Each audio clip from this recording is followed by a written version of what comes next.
Magandang araw mga kababayan. This is Dante Klink ang II, Chairperson of the Commission on Filipinos Overseas. The CFO is the government agency that helps Filipino immigrants prepare for a successful life overseas. Unlike other migrant-focused agencies, the CFO plays a unique role in strengthening the economic, cultural, and political ties between Filipinos overseas and the Philippines. Even before our kababayan leave for foreign lands, CFO equips immigrants with information and helps them easily integrate into their destination countries and prepares them to become successful ambassadors of Filipino culture and excellence. For us at the Commission on Filipinos Overseas, the global Filipino diaspora is an untapped resource beyond remittances, waiting to be unlocked for intellectual, cultural, and national growth. As we strengthen a fabric that connects the global Filipino community through various programs and initiatives, we transform the challenges of brain drain into opportunities of brain gain. The CFO seeks to nurture the strong sense of Filipino community across the globe, while also encouraging them to contribute to the nation's development.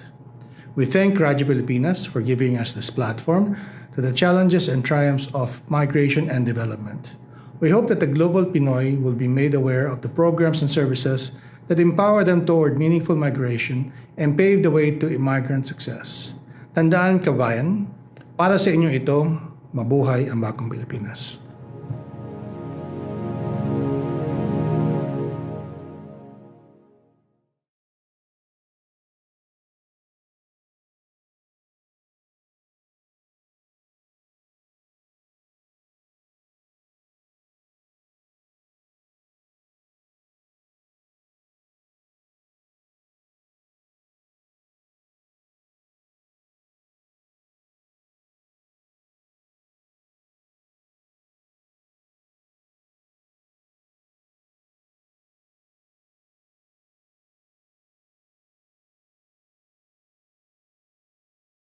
Bayan, lakas ng katotohanan.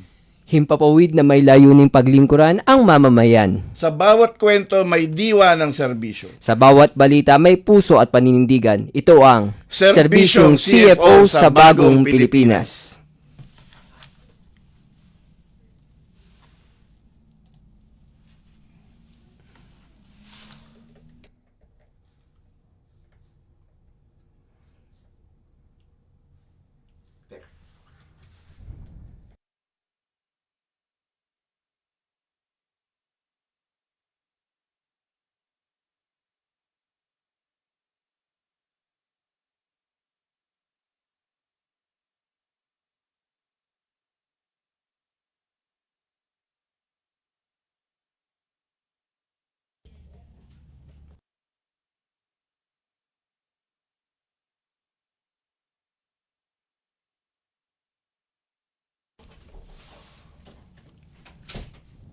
Magandang araw, Luzon, Visayas at Mindanao. Magandang araw sa lahat ng Pilipino saan mang panig ng mundo.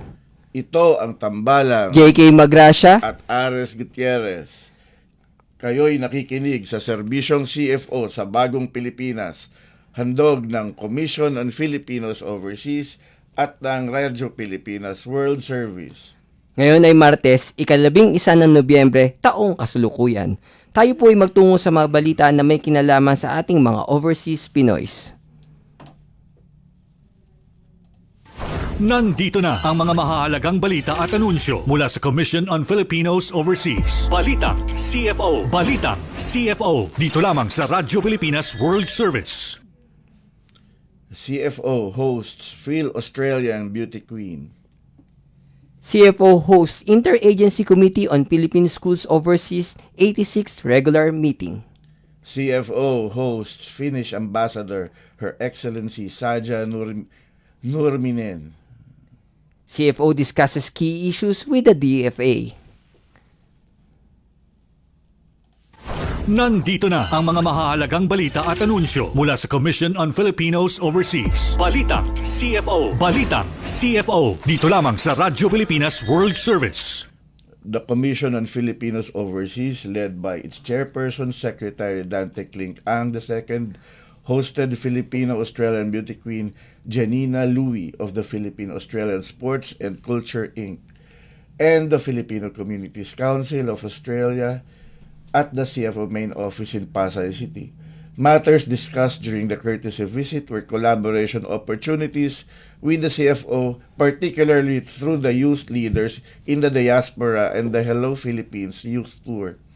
During the meeting, Ms. Louie provided valuable insights on engaging the Filipino youth in Australia and organizing a cultural immersion program. Drawing from her experience in organizing the Hello Philippines Youth Tour, this initiative aimed to immerse Filipino youth in Australia in the rich cultural heritage of the Philippines, exploring different parts of the country.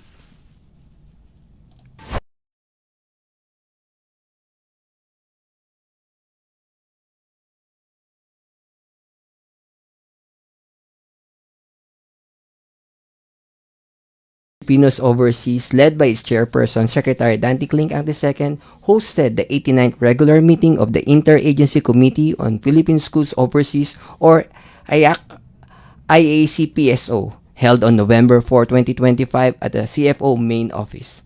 The meeting, which was presided by Department of Education Assistant Secretary Jocelyn D.R. Andaya, was attended by Director Vernice D. Quintana from the DepEd Private Education Office, Department of Foreign Affairs Director Catherine Alpay, Ms. Roselda E. Galeria from the Overseas Workers Welfare Administration or OWA, and Ms. Marita Del Rosario Apatad of the CFO Project Management Division.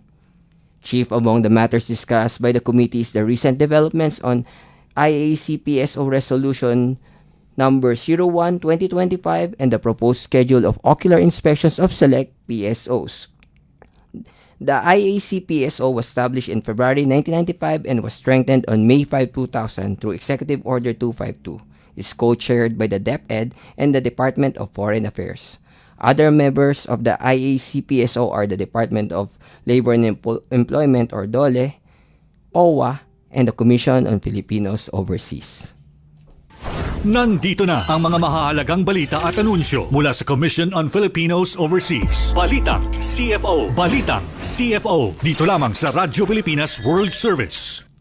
The Commission on Filipinos Overseas, led by Secretary Dante Clink Ang, received Ambassador of Finland to the Philippines, Her Excellency Saja Nurminen, on November 7, 2025 at the CFO main office in Pasay City. Key personnel from each division presented their projects and initiatives to contextualize the mandate of the Commission and to identify possible areas of collaboration between the Finnish Embassy and the CFO. At present, Ambassador Huminem estimates that there are 15,000 Filipinos residing in Finland. Nandito na ang mga mahahalagang balita at anunsyo mula sa Commission on Filipinos Overseas. Balitang CFO. Balitang CFO. Dito lamang sa Radyo Pilipinas World Service. Secretary Dante Clink Ang II of the Commission on Filipinos Overseas met with the Department of Foreign Affairs Secretary Maria Teresa P. Lazaro to discuss key issues affecting the overseas Filipinos. Chief among the matters discussed was the ongoing negotiations with the DFA regarding the posting of an immigrant services attaché at the Philippine Embassy in Tokyo, Japan. SFA Lazaro responded positively and will review the terms of reference submitted to the DFA in 2024. Several other matters were also discussed, centered on providing support for Filipinos overseas. Alamin ang mga serbisyong inihahati ng Commission on Filipinos Overseas. Serbisyong CFO. Dito lamang sa Radyo Pilipinas World Service. Ngayong araw, tatalakayin natin ang iba't ibang uri ng investment opportunities para sa ating overseas Filipinos.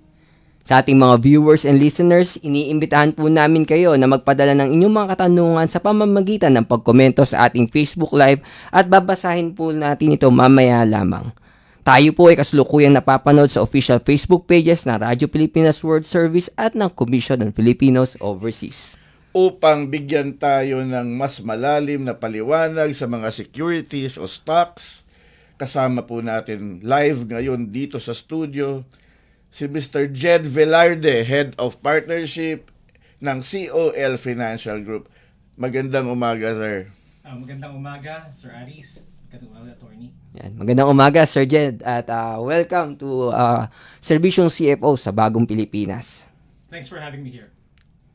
Ayan. Siguro, Sir Aris, ako na muna ang una magtatanong. Yes.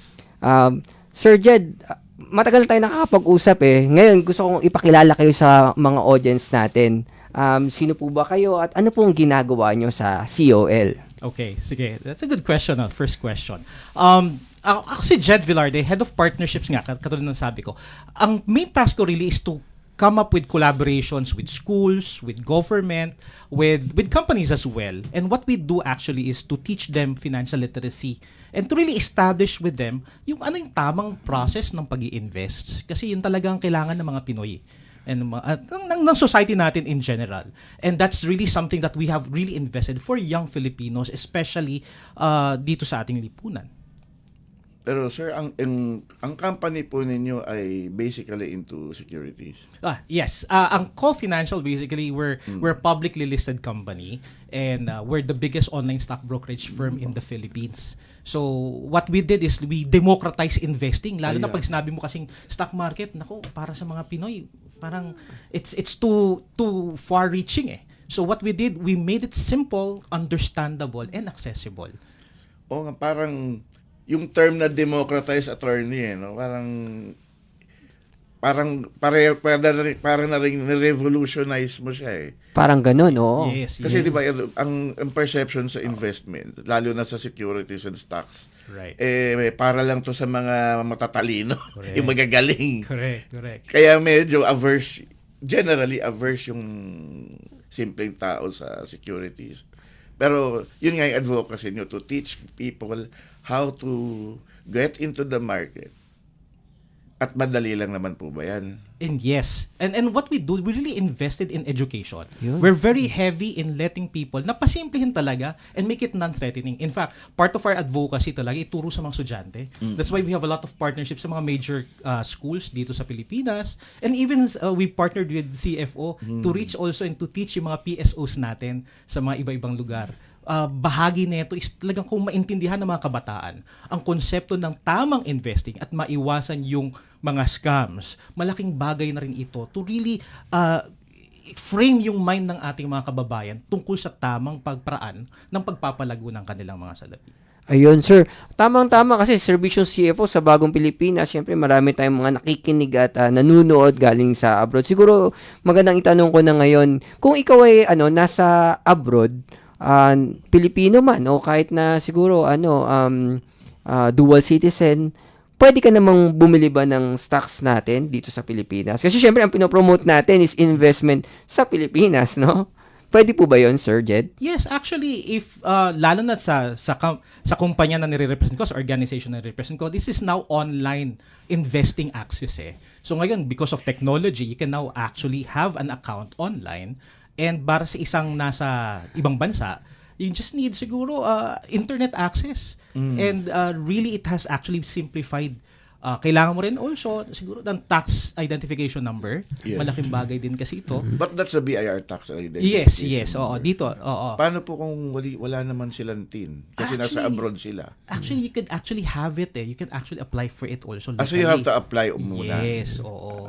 Tapos, since online naman siya, and what we do actually may guidance din eh. It really helps people to do it in a guided manner. Malaking bagay that you're part of a bigger community. Kasi nga, Yes. Angkol Financial, we have more than 500,000 Filipinos na here and abroad who are actually investing as well. Yes.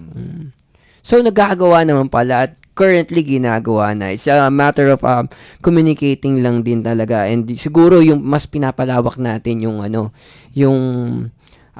reach natin na mas at the same time syempre pinapasimplify nga din natin at mas madaling maintindihan kasi ang napapansin namin sir sa trabaho namin sa CFO ni Sir Ares involved din kami kasi siya sa ayakat yung tungkol sa mga scams and of course isa sa mga paraan din nila yung mga true investments din, sir eh. So, siguro, yan nga, sa tulong ng pag-educate ninyo, may iwasan yun. Now, because napunta na rin tayo sa topic na mga tungkol sa mga investment scams, kayo ba, sir, sa inyo, not just sa COL, pero siguro sa SEC na din, may mga moves ba tayo against this mga investment scams? Kasi, paborito mang biktima niya ng rin mga Pinoy natin overseas. Una sa lahat siguro yung presence, why would people still get into scams? It's indicative of the lack of proper financial literacy pa rin eh. Yun. Kasi pumapatos pa rin pinapatulan pa rin natin yung mga investment scams eh. Kasi if you know the proper, hindi mo kasi papatulan yung mga yon eh. So what we did, ako I love it kasi tamang-tama yung usapin natin about protection about scams. This week is the Investor Protection Week ng SEC, Oh, ng nice. Securities and Exchange Commission, to which we're also participating and we're part of the bigger group that really harbors protecting yung ating mga investors patungkol sa mga scams na to. Ito yung mga karaniwang scams Ito yung sa dami-daming scams. Sige nga. Identify lang natin kasi awareness really addresses a lot. So, isa dito yung Ponzi schemes. Yung Ponzi scheme, ito yung tipong magpa-promise sa'yo, let's say 30% return. Pero wala talagang negosyo dito. At yung ibibigay mo, pambabayad lang dun sa susunod Ito, sir, na yung recruitment. yung pyramiding na Pyramiding. tinatawag. Totoo yan.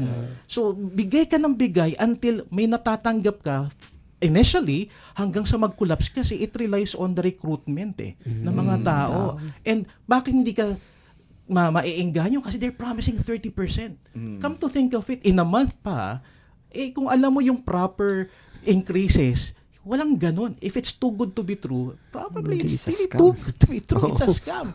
Hindi lang Ponzi scheme, may tinatawag rin tayo mga crypto scams na tinatawag. Yan, actually, dun Yan ko nga ang gustong uso pumunta. ngayon. Yan ang uso talaga eh. Lalo na sa aming mga medyo bata-bata na, alam mo na, nagtatrabaho at may sobra, ganun. Eto maingganyo kasi pinopost nila, meron silang mga you can actually earn here, may mga advertisements na maingganyo ka naman May talaga. chart pa, sir. At may endorsers pa. Yes, may endorser pa.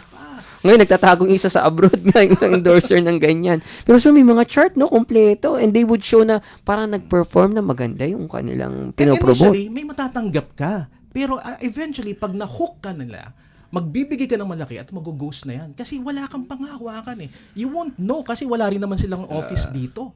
Wala kang habol. Diyan meron akong naalala, no? This was so many years ago. Right. I'm not sure if you're familiar with this.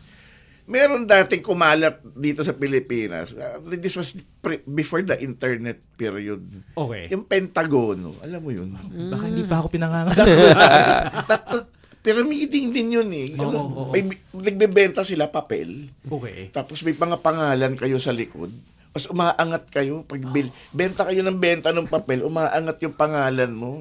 Parang Ponzi scheme yan. Ponzi scheme, di ba? Yung Of course. gano'n. Kasi it thrives on recruitment. The more that you recruit, tapos yung kino-contribute mo would actually go to those people na initially na nauna sa'yo. At magkukolapse eventually yan yung pyramid scheme na Pag yan wala nang ma-recruit. Bound to fail yan. Yes. May pangatlo pa na scam, yung sinasabing yung partnership ng business franchising. Magbibigay ka, Naku, oo. tapos sa totoo lang, wala namang negosyo. It capitalize on greed Yes. Mahuhook ka lang simply because papakitaan kanila ng ito yung natatanggap Ito yung, mo. oo. 'Di ba? At kaming bahala. It capitalize also on laziness kasi kaming bahala sa iyo. Magbigay ka lang ng pera, kami nang bahala. Parang ang ino-offer nila yung parang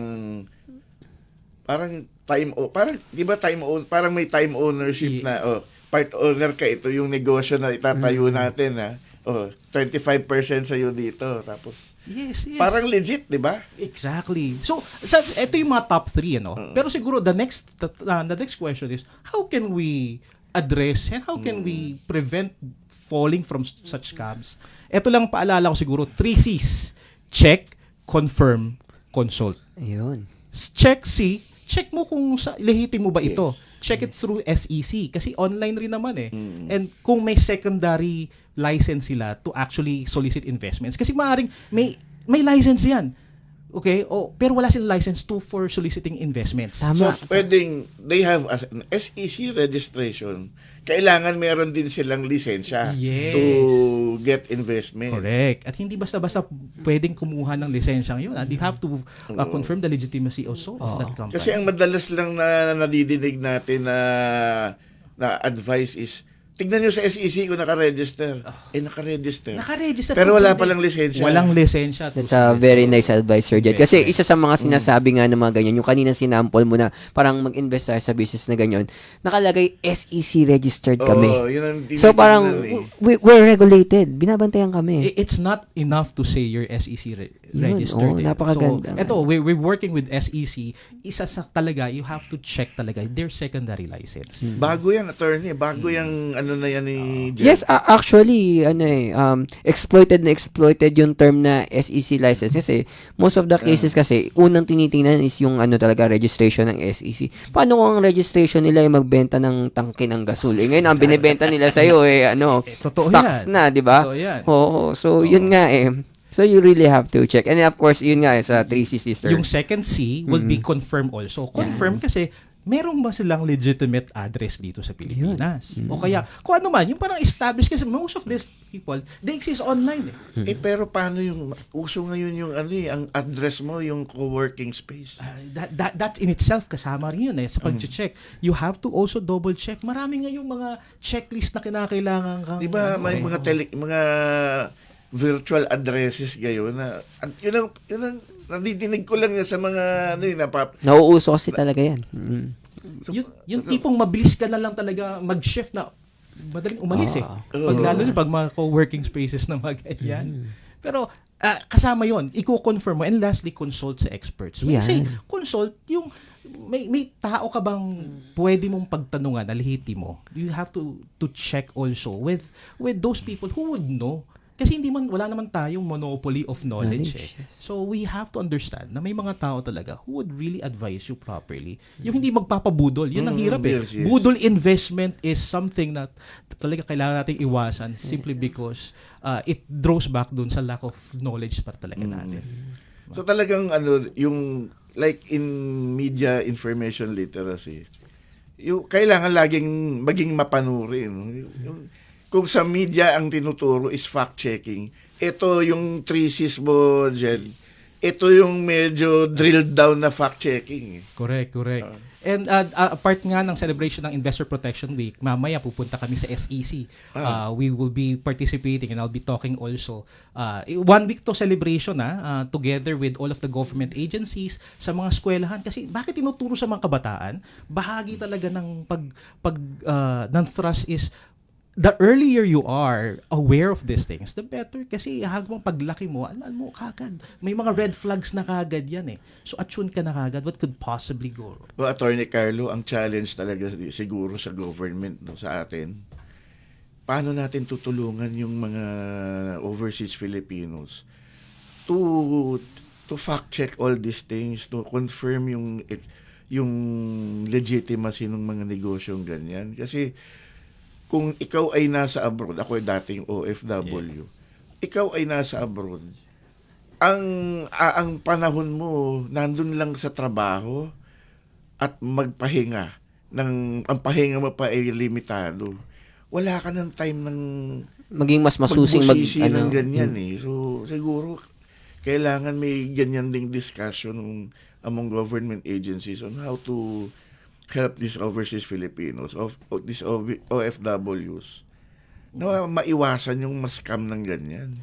Well, actually, siguro napakaswerte. Hindi ko binobola yung boss ko dahil siya ang boss ko, no? Pero napakaswerte din natin sa CFO sa pamumuno ni Secretary Dante Clinkang II, no? Kasi yung mga partnership na ginagawa niya patungkol dito, napakarami. Meron tayong partnership with SEC.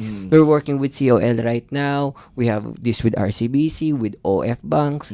Lahat ng mga to kasi is we want to secure talaga na yung future ng ating mga overseas Filipinos na makapag-invest sila ng tama. Of course, babalikan sa Pilipinas And of course, syempre, ang rin yan, wanted effect din yan, nag-invest sa bansa nila, 'di ba? Sa Pilipinas na ginamit. May mga alam mo ko kasi dahil nga may mga nagko-consult sa akin na mga OFW din na hindi lang sila nabiktima ng Pinoy na ng scam, nabiktima rin sila ng scam sa abroad kasi ang dami ding na lumalapit diyan ng mga parang alam mo na mga 'di ba yung mga parang may mga sinasabing Nigerian blah blah scam. Ay, ang dami. Lumalapit-lapit. Kunyari worker ka sa Middle East, may mag-offer sa investment na si Abdul ganto na kayaman dahil may mga ganun nagtatanong eh. So, yan yung mga gusto sana natin gawin. And right now, talagang nagpo-push tayo for that. Not just with the PSO starting early. Meron pa rin tayo dun siyempre yung existing, yung pinakamataas na following na account ng CFO Facebook account is yung sa Peso Sense. Million followers yun. And ano rin siya, sa financial ano rin siya. Literacy and advocating for kung paano gamitin natin mga brothers and sisters abroad yung kanilang pera. Pero going back lang do sa partnership natin with COL. Tungkol naman sa mga security, sir. Yung access, nabanggit nyo na yung mga access eh. Meron bang way din pa, 'di ba, yung last part nung ninyo yung sa pag-check din.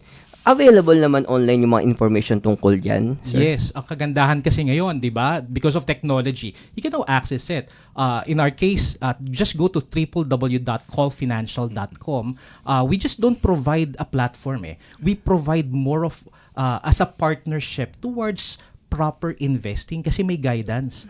We're heavy in also teaching people how to do it. May mga webinars din kami so that it could be accessible for people to really get to know ano nga ba talaga and we really encourage questions and then we do properly answer it also. And we're again, I cannot stress this enough. We're really heavy on investing sa mga young people. Kasi sila naman yung future investors natin eh.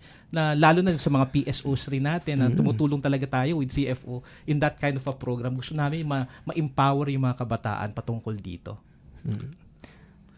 So, Jed, yung mabalik ko lang dun sa yung setup kasi halos lahat ngayon ng transactions online. Yeah.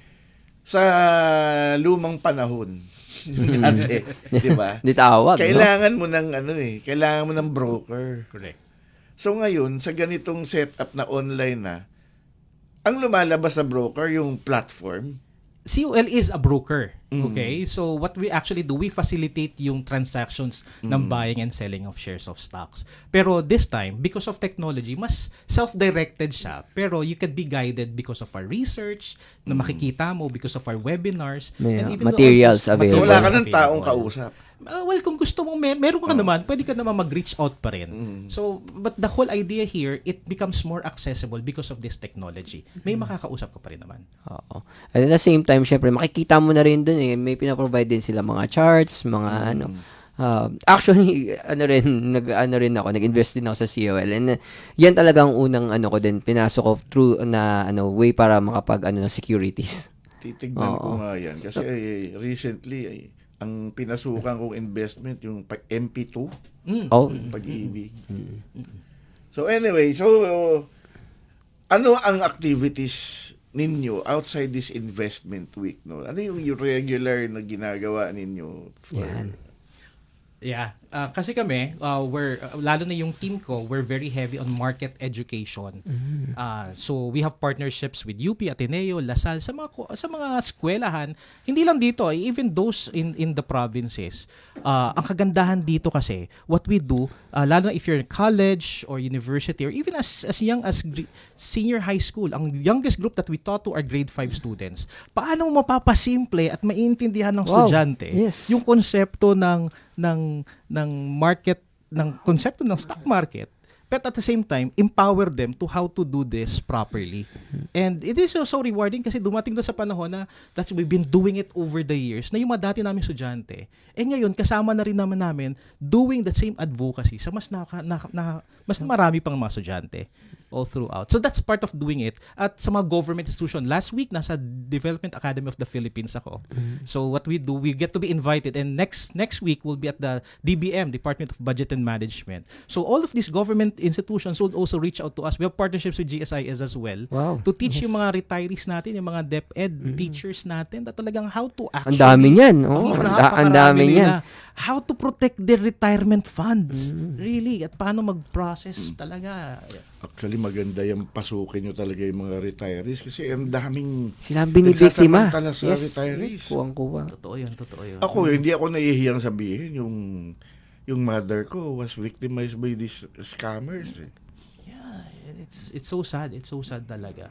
Pinaghihirapan eh. Punta ka no? ng Tas ganyan. GSIS dyan sa main office. May nakaabang Ang sa dami labas. pa ikot-ikot na ano dyan, mga naghahanap ng bibiktimahin. Totoo. Diba? Napakalalim ng usapan natin ngayon at bago pa tayo malayo kasi talagang Sir Jed, limitado lang yung oras namin. So siguro parting message na lang po para sa ating mga taga-panood at taga-pakinig. Siguro, first of all, maraming salamat sa oportunidad na ma-invite kami dito at bahagi rin talaga ng advokasya ng Call Financial. Ma-empower at ma-enlighten din yung ating mga kababayan on proper and importance of investing. So, sa amin, importante na mabigyan ng pagkakataon, oportunidad ang mga kababayan natin to have that type of access. So, just, I would siguro encourage them, just go to www to know more about this one. www.colfinancial.com and just go to YouTube, find nyo yung Call Financial YouTube page at marami doon. If they wanted to learn more, we have webinars there and understanding. And siguro, lastly, bilang mga mamamayan, we are protecting also yung pinaghirapan natin because this is our hard-earned money eh. Yes. So, importante na we get to also rise above yung ignorance and be aware of those scams and at the same time make sure that we get to be empowered in a sense and act on the proper information na informed tayo so that we can make proper informed choice financial decisions. So maraming salamat for the Well, of opportunities. course, you have a social media presence. We have a social media presence. Go to YouTube, Facebook, Instagram, sa X din. We're all very, and we can actually, everywhere, just reach out to us and we are very active in replying to that. So maraming salamat again, Attorney, and maraming salamat, Aris, for this. Saka mabuhay yung mga Pilipinong maaalam sa pera at handang matuto para sa kanila rin at sa kanilang kinabukasan. Ang galing naman ito si Sir Jet. Kulang ang oras. Yun lang masabi. Oras, sana magkaroon pa tayo ng engagements in the future dahil marami tayong kailangan pag-usapan tungkol sa securities at paano palaguin ang pera na pinaghihirapan sa abroad. Dahil hindi biro yun. Correct. Alamin ang mga serbisyong inihahati ng Commission on Filipinos Overseas. Serbisyong CFO. Dito lamang sa Radyo Pilipinas World Service. At nagdaan na naman ang isang araw na pagsasahimpapawid ng ating programa para sa overseas Filipinos. Sa bawat kwento, bawat impormasyon at bawat serbisyong hatid namin, layunin naming mapalapit ang gobyerno sa bawat Pilipino saan mang panig ng mundo. Tandaan, kababayan, basta't balita at serbisyong publiko. CFO, kasama mo saan man sa mundo. Hanggang sa muli, ito ang Serbisyong CFO sa Bagong Pilipinas. Narito na ang programang mag-uugnay sa mga Pilipinong naninirahan sa iba't ibang panig ng mundo. Serbisyong CFO sa Bagong Pilipinas. Serbisyong hatid ng Commission on Filipino Overseas at Radyo Pilipinas World Service. Ang programang magtatampok sa mga proyekto at serbisyo publiko upang mapalakas ang ugnayan ng milyong-milyong Pilipino sa kanilang bansang pinagmulan. Serbisyong CFO sa Bagong Pilipinas. Dito sa Radyo Pilipinas World Service.